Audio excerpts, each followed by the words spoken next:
ამერიკის შეერთებული შტატების თავდაცვის მდივნის პიტ ჰექსეთის განცხადებით უკრაინის სურვილი ნატოში გაწევრდეს და დაიბრუნოს ის ტერიტორია, რომელიც 2014 წლამდე ეკუთვნოდა, არარეალურია. ამის შესახებ მან ბრიუსელში უკრაინის თავდაცვის საკონტაქტო ჯგუფის შეხვედრაზე განაცხადა, რომელშიც 46 ქვეყანაა გაწევრიანებული.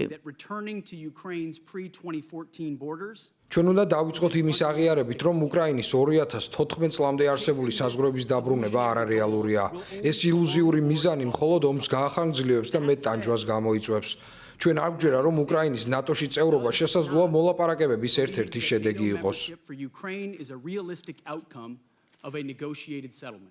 პიტ ჰექსეთმა ასევე ხაზგასმით აღნიშნა, რომ პრეზიდენტ დონალდ ტრამპისთვის პრიორიტეტული საკითხია ომის დასრულება დიპლომატიური საშუალებებით.